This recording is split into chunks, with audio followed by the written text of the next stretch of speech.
Pemirsa, apa kabar Anda hari ini? Senang sekali saya Ulfolia kembali menjumpai Anda dalam berita Kaltim hari ini. Sejumlah berita penting telah kami siapkan untuk Anda dan berikut 3 berita utama Kaltim hari ini.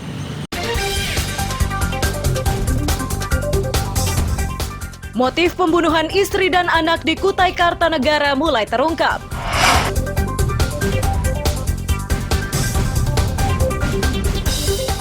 Ratusan warga binaan Rutan Sempaja gelar salat Idul Adha di halaman rutan.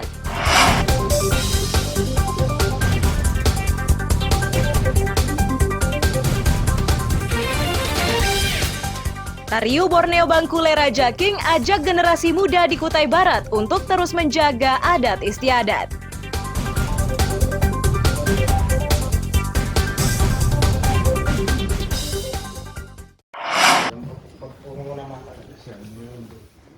Longinus Hada, pria yang diduga menghabisi istri dan anaknya, ditetapkan sebagai tersangka Jumat siang.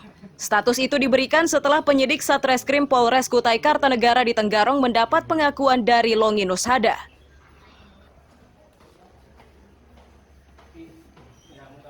Kapolres Kutai Kartanegara AKBP Hari Rosena menyatakan tersangka nekat menghabisi istri dan anak balitanya karena persoalan ekonomi. Tersangka kalap setelah korban menyerahkan sisa uang yang diberikan. Dikatakannya pasangan suami istri itu berada di rumah tersebut untuk menumpang setelah berjalan kaki dari tempatnya bekerja. Rencananya mereka akan pulang kampung halaman di NTT.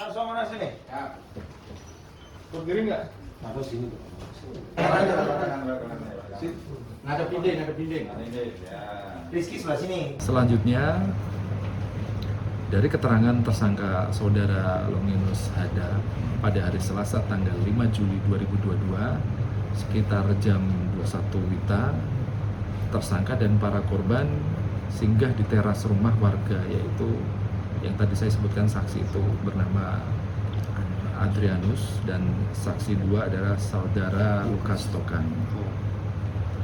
Kemudian pada saat itu korban Dominika Since memberikan uang sisa miliknya kepada si tersangka untuk disimpan.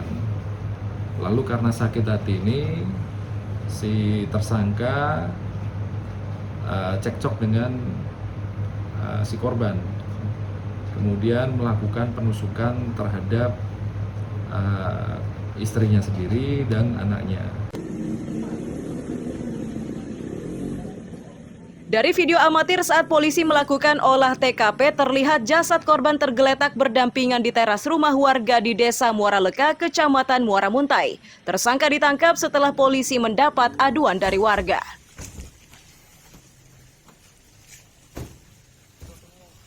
Amir Hamzah, Faidil Adha, melaporkan dari Kutai Kartanegara. Makasih ya, ini gara-gara kalian berdua itu ya. Makasih.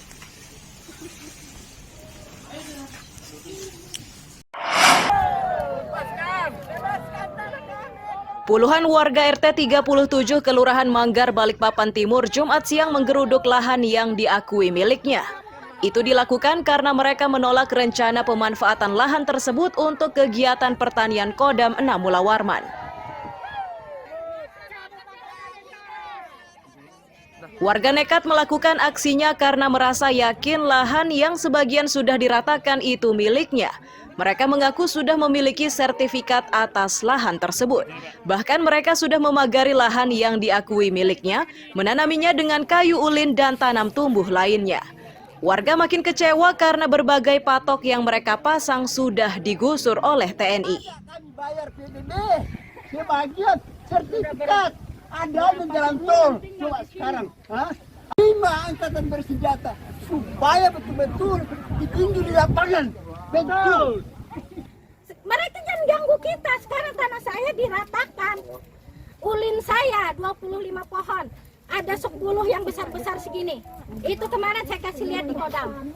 Terus tanam tumbuh kita di situ. Buah-buahan saya 36. Tanah saya itu berpagar. Ada kawat, ada tulisan tanah bersertifikat nomor sekian. Kenapa diratakan, dihancurkan? Terus habis punya kita dianu bagian di sini lagi. Diganggu, dipasangi patok ya seperti Bapak lihat begitu. Itu tanah-tanah warga dan tanaman warga seenaknya mereka gusur. Patok-patok mereka gusur. Dan malah mereka mengancam warga-warga bahwa ini bukan hak kamu, keluar saja dari sini. Nah, itu. Alasannya apa Pak dia untuk mengambil tanah itu sendiri? Alasannya itu katanya merupakan ini tanah Kodam dan mereka akan membuat pertahanan pangan untuk Kodam Muluwarga. Ketahanan pangan Pak ya? Ya, ketahanan pangan. Tapi kan syaratnya ketahanan pangan itu adalah harus di tempat tanah milik Kodam. Nah ini milik tanah warga yang mereka datang. Kepala Penerangan Kodam 6 Mula Warman menyebut penguasaan tanah seluas 1.000 hektar itu berdasarkan hibah pemerintah Provinsi Kaltim tahun 1977 dengan luas areal 1.000 hektar. Setengah dari luasan tersebut sudah bersertifikat. Ya, bahwa kemudian perlu saya sampaikan bahwa tanah yang ada di RT 37 Kelurahan Manggar adalah tanah Kodam yang dihibahkan oleh Gubernur Kaltim berdasarkan Surat Gubernur nomor 004 DA 1977. Jadi luasan lahan yang dihibahkan ke Kodam adalah 1.000 hektar. Dan saat ini yang sudah tersertifikat berdasarkan dengan SK Gubernur tersebut adalah seluas kurang lebih 500 hektar. Untuk meredam gejolak, Kapendam 6 Mula Warman akan melakukan pendekatan. Dikatakannya lahan hibah seluas 1.000 hektar dari Pemprov Kaltim itu akan dimanfaatkan untuk ketahanan pangan penunjang ibu kota negara. Amir Hamzah, David Purba, melaporkan dari Balikpapan.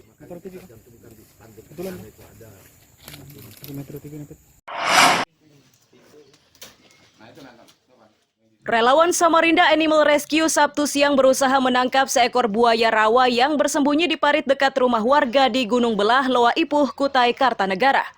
Penangkapan ini tidak berjalan mudah karena lokasinya yang sempit dan berpagar tembok. Usaha itu tidak sia-sia. Buaya tersebut berhasil ditangkap setelah relawan berupaya selama 2 jam.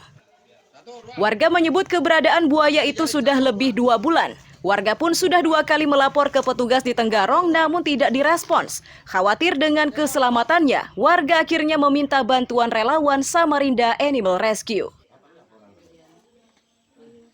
Dari sebelah ada rawa-rawa tembus ke sungai kecil, Pak. Oh, demikian. Iya. Jadi artinya menghubungi Samarinda Animal Rescue ya? Ya. Ya, jadi ada tindakan berapa hari, hubungi kemudian berapa hari kemudian Animal Rescue merespon itu, Pak? Sekitar 3 hari, Pak. Siap. Oke, Pak, terima kasih. Ya, terima kasih. Kesulitan menangkap buaya liar ini diakui Ketua Relawan Samarinda Animal Rescue.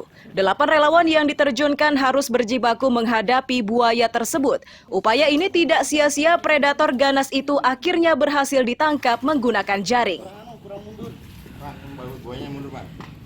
Tarik buayanya. 1, 2. Angkat ekornya, Pak. 1, 2, 3. Dengan keberadaan buaya itu mereka merasa resah, takut sehingga menghubungi pihak berwajib. Sebenarnya itu sudah dilakukan hampir 2 bulan yang lalu. Kemudian melapor lagi, disusul laporan lagi, tetap tidak ada tanggapan dan respon dari pihak tersebut sehingga minta bantuan Samarinda Animal Rescue. Siap. Dari hasil penanganan tadi, berapa personil yang dikerahkan, kemudian peralatan apa yang digunakan?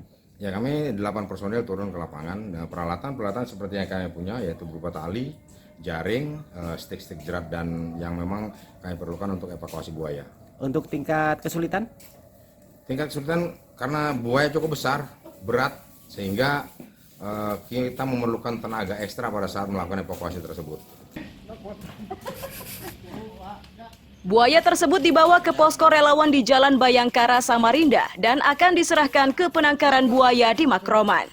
Amir Hamzah melaporkan dari Samarinda, Kalimantan Timur.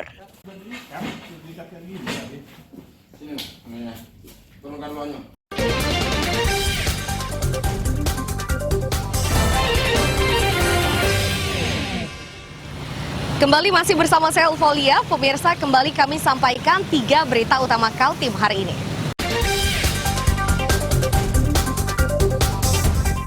Motif pembunuhan istri dan anak di Kutai Kartanegara mulai terungkap.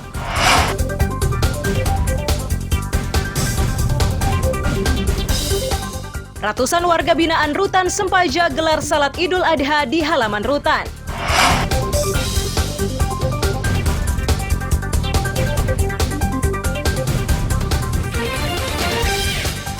Tariu Borneo Bangkule Raja King ajak generasi muda di Kutai Barat untuk terus menjaga adat istiadat.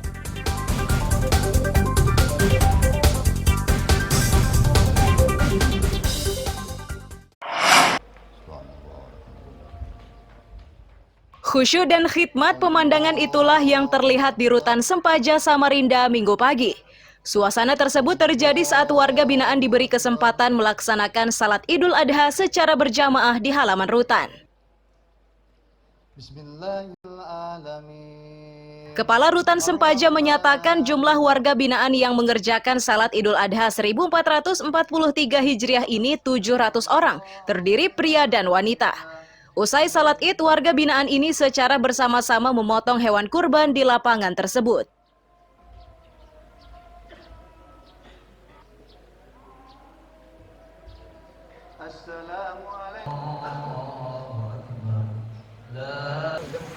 Kalau untuk ini pertama-tama kami panjatkan puji dan syukur kepada Tuhan Yang Maha Kuasa, Allah SWT, karena sudah berjalan baiknya semua, berjalan hikmat semua sholat Idul Adha pada hari ini. Jadi umat Islam seluruh warga binaan tadi yang mengikuti sholat Id di lapangan hataran halaman rutan sendiri tadi kurang lebih 700 orang. Alhamdulillah tanggapan dari teman-teman semua warga binaan semuanya saling mendukung dan semuanya sangat antusias karena kebiasaan kami dari tahun sebelum-sebelumnya juga kami melaksanakan pemotongan hewan kurban juga di tengah lapangan, di mana yang sebelum-sebelumnya di belakang blok, jadi hanya warga ataupun warga binaan yang berkurban saja yang menyaksikan penyembelihan pemotongan hewan kurban. Tapi dari semenjak saya di sini sudah 2 tahun yang lalu, jadi sudah 3 kali pelaksanaan hewan kurban, kita melaksanakan pemotongan hewan kurban di tengah lapangan tersebut. Usai menjalankan salat, warga binaan ini berdoa bersama dan saling bermaaf-maafan. Diharapkan hikmah berkurban akan membekas di hati warga untuk menyadari kesalahan dan tidak melakukan hal serupa.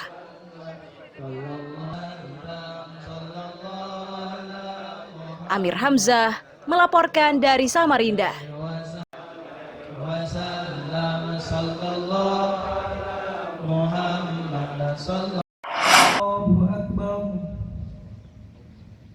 Salat Idul Adha yang dilaksanakan di halaman parkir Gor Segiri Samarinda ini dilakukan jamaah Muhammadiyah Sabtu pagi. Di Samarinda, salat Idul Adha digelar di beberapa titik seperti Gor Sempaja, bekas Bandara Temindung, lapangan navigasi, dan Taman Budaya. Ketua Pimpinan Cabang Muhammadiyah Samarinda menyatakan, salat Id tersebut digelar berdasarkan keputusan pimpinan pusat Muhammadiyah. Ini pun selaras dengan pelaksanaan wukuf di Arafah.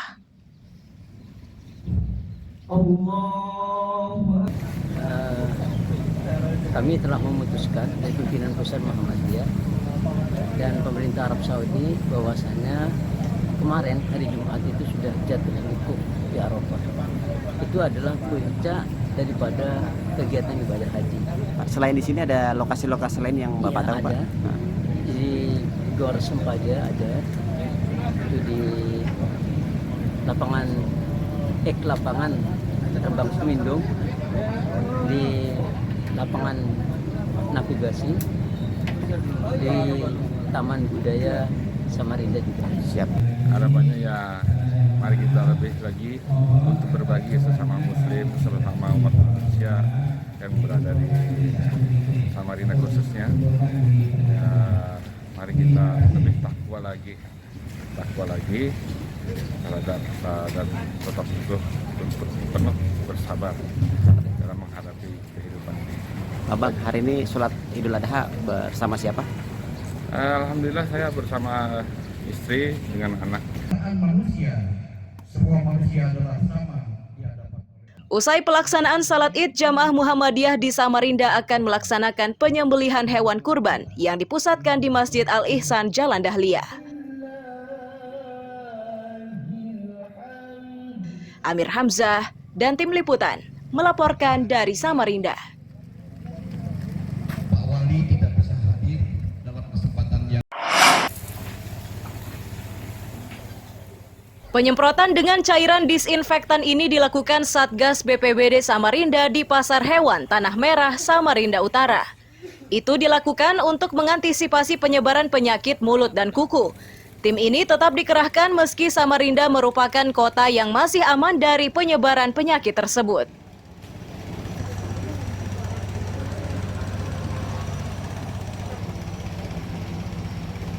Daerah diminta untuk membentuk satgas. Nah, kemudian ada beberapa tugas yang diberikan, dan salah satunya untuk ada bahasa penanggulangan, ada pengawasan. Nah, kita dari BPBD Kota Samarinda satu mendukung terkait dengan surat keputusan itu, walaupun sebenarnya untuk Provinsi Kalimantan Timur tidak termasuk di dalamnya. Yang dianggap ada penyebaran PMK-nya itu di Kalimantan Selatan, Kalimantan Barat, dan Kalimantan Tengah. Dinas Ketahanan Pangan, Pertanian, dan Peternakan Kota Samarinda mempertegas pernyataan BPBD. Penyemprotan dengan cairan disinfektan ini akan dilakukan merata, mulai dari pasar hewan hingga ke kandang hewan milik warga.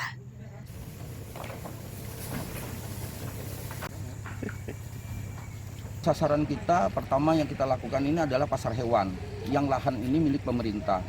Nanti kita juga lakukan di kandang-kandang petani. Kita sudah sebetulnya petani secara mandiri sudah melakukan penyemprotan dengan disinfektan yang mereka buat. Alhamdulillah jenis virusnya juga tidak terlalu mudah, dengan pH di bawah 4 itu sudah tidak mampu bereaksi lagi. Sebelum penyemprotan, hewan-hewan kurban ini sudah diperiksa kesehatannya. Dokter hewan Dinas Peternakan Provinsi Kaltim mengaku tidak menemukan indikasi penyakit mulut dan kuku.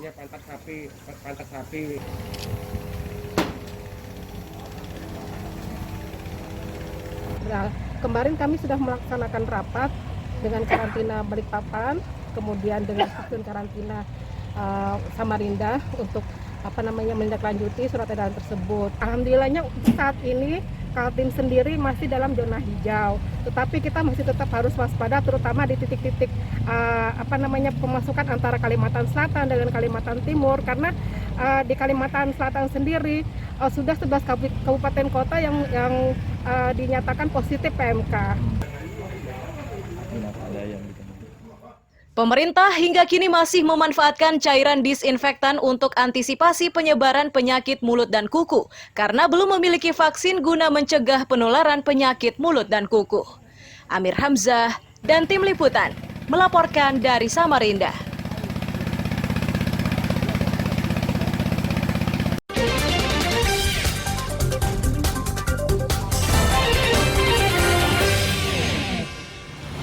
Kembali masih bersama saya Ulfolia, pemirsa, kembali kami sampaikan 3 berita utama Kaltim hari ini.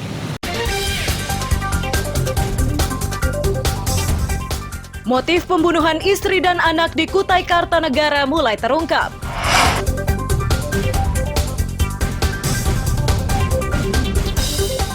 Ratusan warga binaan Rutan Sempaja gelar salat Idul Adha di halaman Rutan.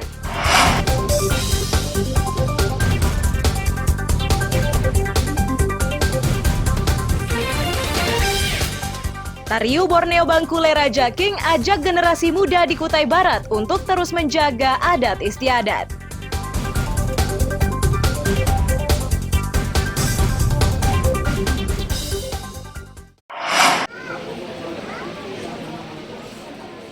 Antusiasme warga Samarinda untuk mendapatkan vaksin booster kian meningkat. Ini terlihat saat digelar vaksinasi oleh Badan Intelijen Negara bersama Laboratorium Kesehatan di Taman Samarinda Sabtu siang.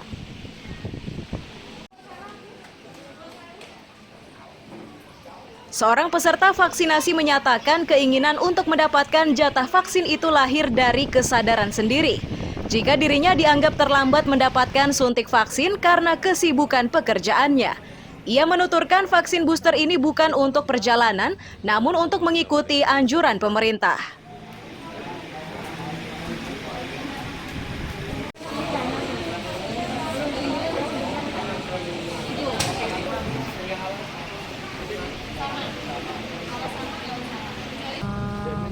Karena baru ada waktunya sekarang. Oh gitu.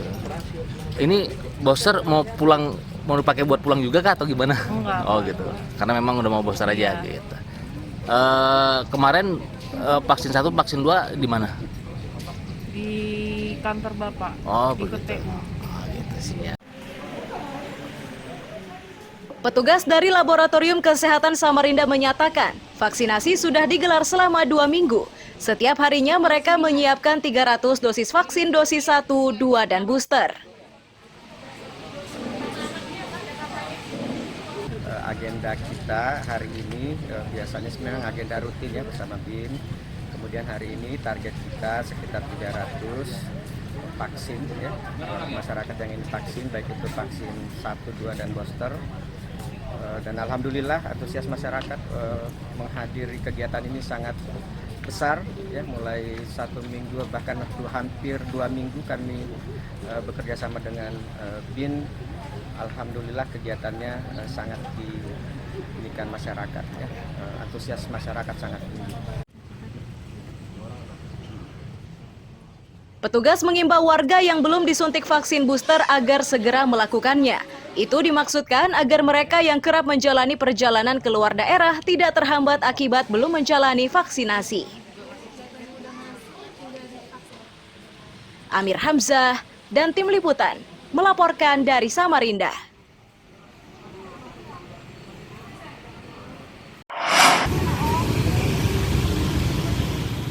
Penjual ketupat musiman yang menjajakan dagangannya di Jalan Pangeran Antasari, Samarinda Ulu pada Sabtu malam ramai diserbu pembeli. Suasana ini makin ramai karena penjual menjajakan dagangannya di tepi jalan yang ramai arus lalu lintas.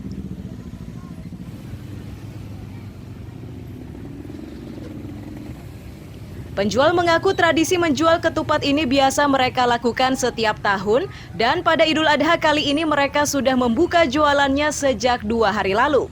Untuk melengkapi jualannya, pedagang menyiapkan lontong, perkedel, dan bumbu masak.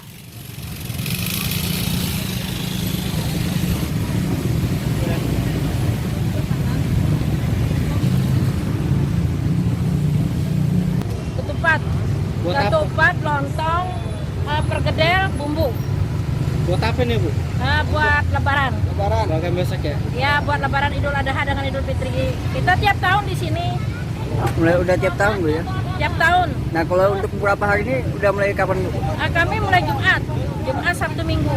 Nah untuk malam ini penjualannya gimana menurut Ibu? Alhamdulillah. Bu, ini dadakan aja ya? Enggak. Memang setahun 2 kali Idul Fitri sama Idul Adha. Kalau Idul Adha kita 3 hari, kalau Idul Fitri kita cuma 2 hari. Pembeli mengaku lebih menyukai membeli secara langsung karena lebih ringkas. Mereka pun percaya ketupat yang dijual pedagang rasanya enak dan bersih.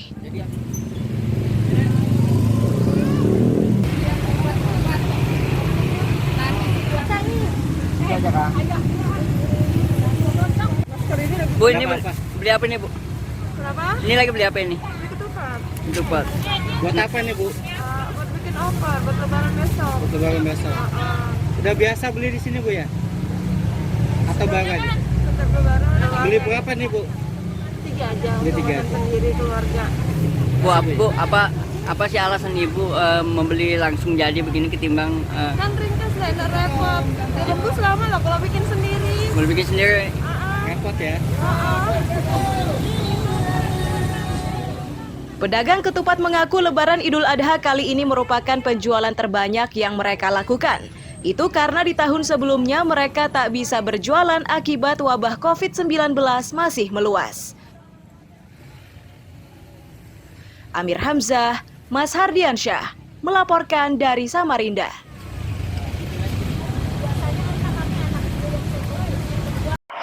Selamat pagi, salam sejahtera untuk Pesta adat yang digelar oleh Tariu Borneo Bangkulera Jaking atau TBBR ini berlangsung di Lamin Mancong, Kecamatan Jempang, Kutai Barat.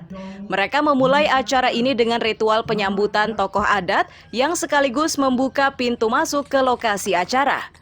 Panitia kegiatan menyebut tradisi ini digelar untuk membangkitkan semangat agar adat istiadat dan budaya leluhur tetap dipertahankan.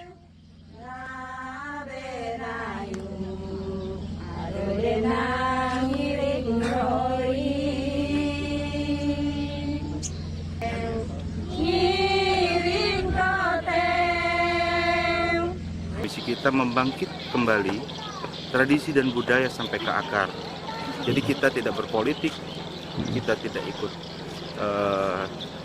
kegiatan-kegiatan yang di luar dari ketentuan organisasi kita. Mungkin begitu kira-kira.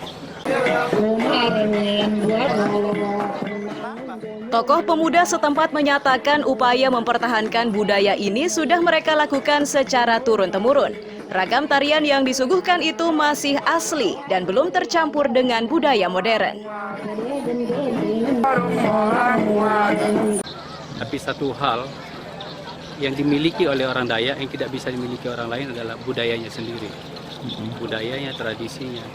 Sehingga kita melihat kehadiran TBBR ini adalah original mencintai budayanya yang asli itu yang kita lihat. Bahwa budaya ini kan tradisi kita sudah sangat dikreasikan di mana-mana untuk kebutuhan pentas, untuk kebutuhan seni dan lain-lain. Sehingga lama-lama akar yang aslinya itu akan menjadi kabur dan tidak nampak dengan baik. Meski masih mempertahankan tradisi leluhur namun tidak serta-merta menolak kemajuan zaman. Bahkan mereka pun sangat mendukung pemindahan ibu kota negara. Jika mereka hingga hari ini masih mempertahankan tradisi leluhur, maka hal itu merupakan bagian tanggung jawabnya untuk menjaga warisan leluhur. Kita tidak bisa menolak namanya pembangunan ibu kota negara di Kalimantan Timur. Kita tetap mendukung, tapi bagaimana masyarakat adat itu harus mampu berdaya saing. Kita harus tetap, yang sekolah harus tetap sekolah, adat budaya tradisi kita harus tetap ada, biar ini sebagai contoh untuk masyarakat lain. Kita harus saling bahu-membahu bekerja sama untuk tetap melestarikan adat-adat Dayak yang ada di Kalimantan Timur ini supaya dikenal lebih luas di dunia, Pak. Untuk menghibur tamu dan undangan, mereka menampilkan beragam seni tari asli warisan nenek moyangnya. Itu diperagakan sesuai cita-citanya, yakni mempertahankan keaslian adat istiadat dan budayanya. Amir Hamzah dan Tim Liputan melaporkan dari Kutai Barat.